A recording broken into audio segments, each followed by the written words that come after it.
Hi guys, so I thought I would do a recording today about conflict, and specifically I want to do a little discussion about why certain people, including myself, I will admit, why certain people are sort of wary of conflict or afraid of getting into conflicts, maybe not great at dealing with conflict. And I've made a few notes. But I wanted to have kind of a free-form discussion about this as well to kind of see where it leads, because I find that a lot of the best insights sometimes come through kind of this kind of discussion, this free-form sort of discussion. You don't know where you're going to end up basically. But I did make a few notes about specific points that I want to make. So, one of the things that inspired this was that I have an online friend who asked me one day. I can't remember the context, but he asked me one day, you know, can you explain to me why you or other people are afraid of conflict? Because he's not afraid of conflict. He doesn't see himself as being afraid of conflict, or he has a very instinctual way of being able to handle conflict and deal with it in very productive, healthy ways, which I think is great. But he asked me one day, I'm literally just curious, why are you afraid of conflict, or why are people afraid of conflict? Like, what is the explanation for that? And so, of course, there can be many things that can be said, and it can vary with between people. But I thought I would just give my view on some ways that fear of conflict can manifest, or why people are afraid of conflict, and how we can deal with it, I guess. So, first, I want to say that I would say, there are people that like conflict. There are people that get energized by conflict, including my friend. I think it doesn't mean that they're sort of unhealthy people or bad people or something. It's just that energizes them. They're not afraid of it. They like getting things done. They like getting things sorted between people. And so conflict is a way for them to deal with certain situations in a way that is very head on. And conflict is a way of kind of resolving certain things and getting things on the table. Some people are better at that than others. Some people are very shy. Some people are very conflict avoidant. And I just want to have a little discussion about this. So, uh, what I would say next is that, a lot of the people that are afraid of conflict are energetically sensitive, more than probably the people that aren't afraid of conflict, although it can vary here as well. Everything can vary. I'm just talking, um, there's different levels, and there's different consciousness and things like that. But I would say that a lot of the people that are afraid of conflict, or that are not very comfortable with it, are energetically very sensitive. So what that means is that they're absorbing energies from other people. And so I know from personal experience that when I was growing up, even, and I would hear people, like adults, when I would hear them yelling at each other, it would make me uncomfortable. And I would maybe sometimes cover my ears or something like that. That classic thing, right? So it's um, it's a way of protecting yourself, covering your ears and things like that. But it's because the person is energetically sensitive, and they are, first of all, they're maybe very self-aware, but they're also aware of like other people's emotions and their emotional worlds. So I think energetic sensitivity is one of the things that drives a fear of conflict. It's this kind of thing that can almost take on it can take on a physical form as well. So um, there are people, I've had this experience myself as well, that in very high charged situations or high charged conflict, we can get very physically like anxious, or there might be some tension, or there might be some maybe some people might blush or sweat, or there might be like a shaking in the legs or something. Personally, a lot of my anxiety, or a lot of my nerves sort of a lot of my nervous energy, I guess, is in my legs. So I can feel that they're not quite, I can't relax them. They're kind of trembling a little bit. It's like there's something inside them that I wish I could just take out or something, if that makes any kind of sense. Like a lot of my tension and a lot of my anxiety would be in my legs.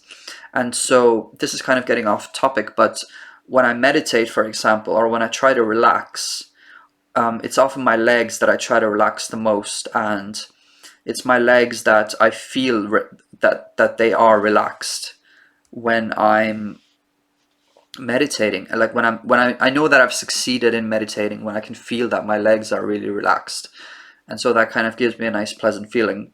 But anyway, I think people that are afraid of conflict are energetically sensitive.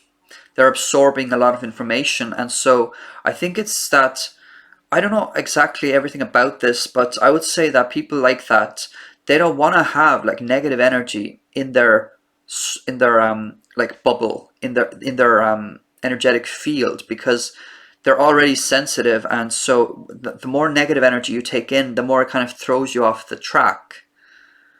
And what that leads into my next point is that these kinds of people also often see all sides, or see many sides to a situation. So if somebody's kind of coming up to them and kind of, or if they're in an argument and this other person, let's say, is kind of trying to hit on the same point over and over again in like an angry way, then the conflict avoidant person, or the energetically sensitive person who's afraid of conflict, they might sort of they might see a lot more nuance. They might see a lot of different sides to things, and so it kind of throws them off the track.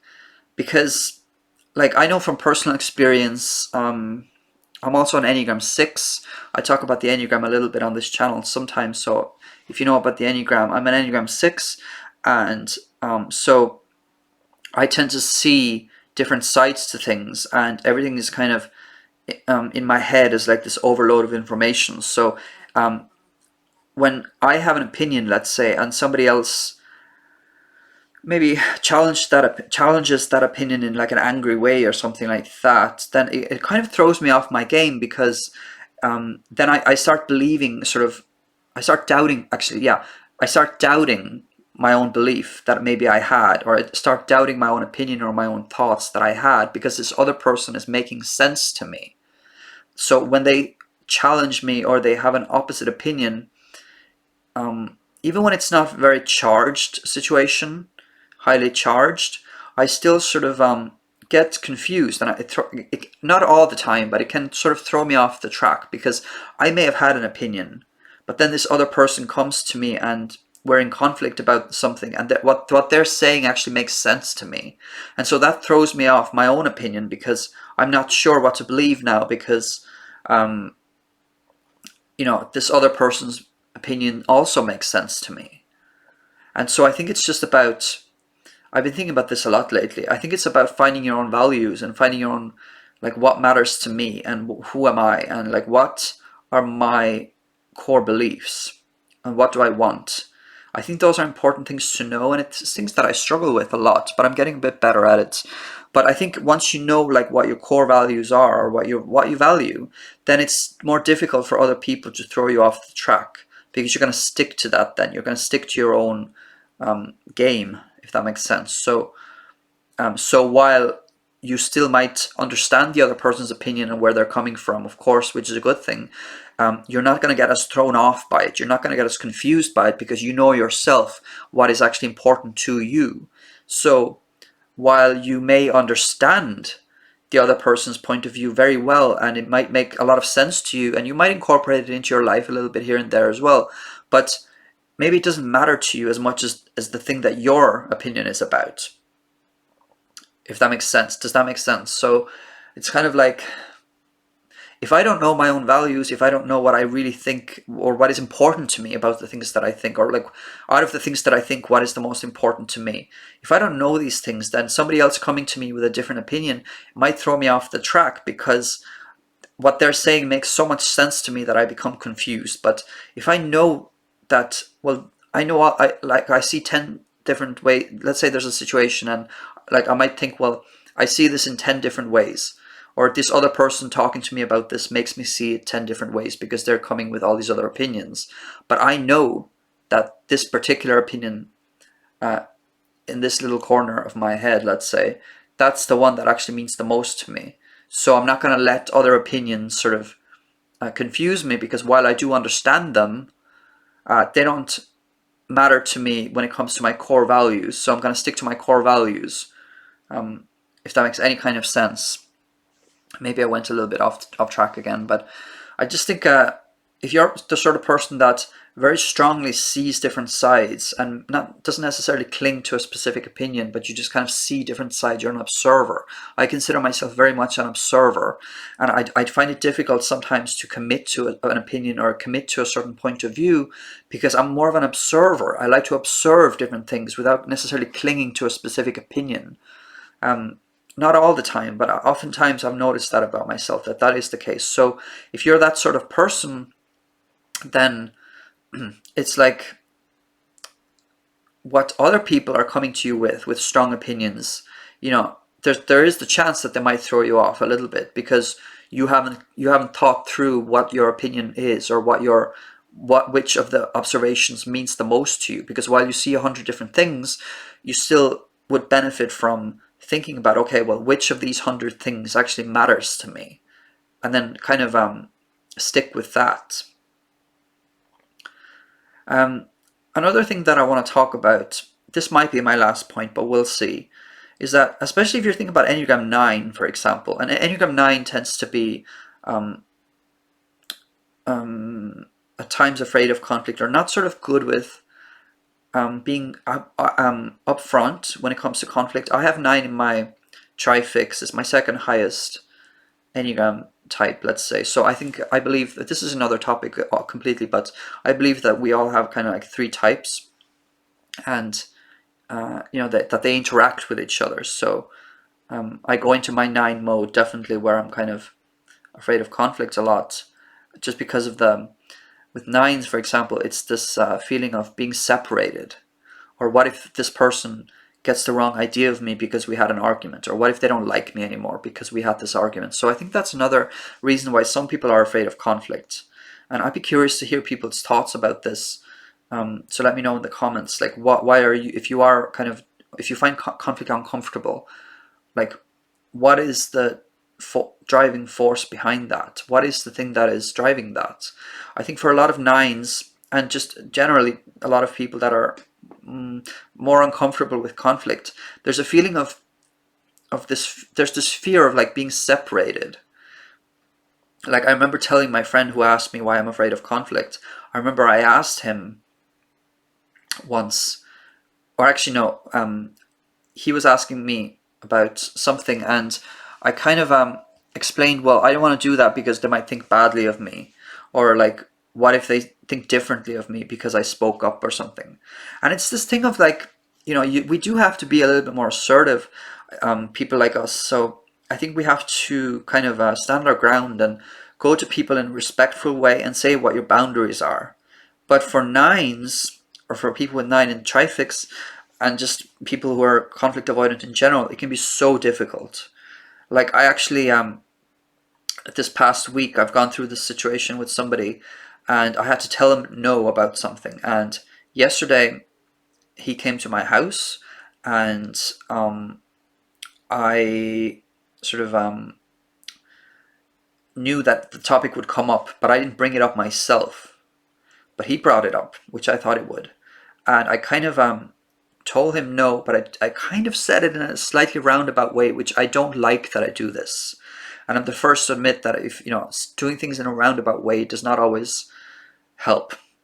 However, it all went pretty well. But the point is that as somebody who isn't so good with conflict, I didn't want to go to him and kind of say, like, give him a firm no. So he kind of had to lean me into the conversation, and he had to bring it up, and then I kind of said no, but it wasn't the way I imagined I would say it. It was much more sort of, it wasn't a firm no, but it was a no, but it wasn't as firm as it could have been, because there is a fear of separation, or a fear of some kind of like drama erupting a lot of times with people who are afraid of conflict. They might be afraid that, like, if I do this, if I say no, then it might erupt into this big drama and the person will like not like me anymore or something like that. And as well, the energetic sensitivity that I was talking about earlier, we don't want to go through that because it can even take on a physical form, like I said. I might get butterflies in my stomach or just anxiety or, trembling in my legs, whatever. And like, it's like self-protection. You don't want to go through that. And as a 6, as an Enneagram 6, they say that the Enneagram 6 has a fear of fear, which I think is very interesting. So I'm a 6 and it's basically, I have like a fear of fear if we're talking about the Enneagram. So I don't want to go through certain feelings, like certain fearful feelings, so I can tend to avoid certain situations so that I won't go through those feelings. It's like it's totally just self-protection, which is not always helpful in the long run. But it's just how some people operate. And I just wanted to give it a bit of a light to this topic because I don't know if it's talked about particularly often. I think there are people that are more sort of conflict avoidant, and then there are people that are very assertive, and those two people will inevitably clash. The people that are braver with conflict will kind of say, "Oh, just be straight out, and why are you being such a, just be straight out with me, and you're never gonna, get anywhere if you don't get upfront about things." And that is their perception, which is totally fair. And then there's the more sensitive, conflict avoidant people who would think, well, but I need to protect my energy. I need to protect my boundaries. I don't want to come across mean. I don't want to come across rude. I don't want to destroy this friendship or this relationship. I don't want to be energetically overwhelmed. I don't want to be physically feeling uncomfortable. There's all these different ways that it shows up, and there's all these different reasons why somebody might be afraid of conflict. I think it's just about kind of getting in touch again with your values and like being able to learning to kind of stand up for your own values and yourself in a way that is still respectful. I think also my last point, this will be my last point, I'm sure, hopefully, but I would say also people that are conflict avoidant, they might actually lash out eventually because they've held in this no, for example, and then it kind of erupts. It comes out in a way that would have been a much easier, much less problematic if they had actually done it earlier. If they had done it in a respectful, nice, kind way earlier, like said no in a more kinder way, rather than kind of holding it in and hoping that it won't come up and then lashing out in the end. So I think about The Simpsons actually. There's an episode of The Simpsons where Marge has to say no to this character called Gil, and in the end she does say no, but the whole episode is just about how she's afraid to say no, and it kind of builds and builds and builds, and in the end she just kind of blurts out no. But it's like, Marge might be an Enneagram 9. It's so she was like afraid to give a firm no until the last sort of minute. And I can't remember every detail, but it was this episode about just how, it's better to say no before it builds up so much that it might just erupt in the end. But I'm sure I might have more thoughts about this a bit later. Not today, but at some point in the future, I might have more thoughts about this. So I might make a part 2 about this if I think of anything else. So hopefully this video is interesting in some way. Hopefully it helped. I think, again, get in touch with your values, get in touch with what you feel and what you want. Even if you're the sort of person that sees many different sides, pick which side resonates with you, and then make that your space, kind of make that your opinion that counts the most, so that all these other things that you see, all these other angles, all these other sides to the situation, they don't matter as much because they don't resonate with me. I may see them, but they don't resonate as much, and I think that will help in conflict situations because you know what you stand for then. And I'm still learning this every day, and there's a lot to learn still. But yeah, this is very long already, but I hope that this was interesting in some way. Leave your thoughts if you have any thoughts about conflict or conflict avoidance, and how we can, as a collective, as a society, improve this in people. So it's not about everybody kind of being super dominant or super assertive, but we still have to stand up for, I think, like our values and what matters to us. So, but we have to do it in a way that is not going to cause, well, it's not going to cause chaos. And there's a certain level of balance that is needed. But anyway, I hope this was interesting, and please do subscribe if you're interested in more thoughts from me, and leave a thumbs up if you like this. And thank you so much for listening. Bye.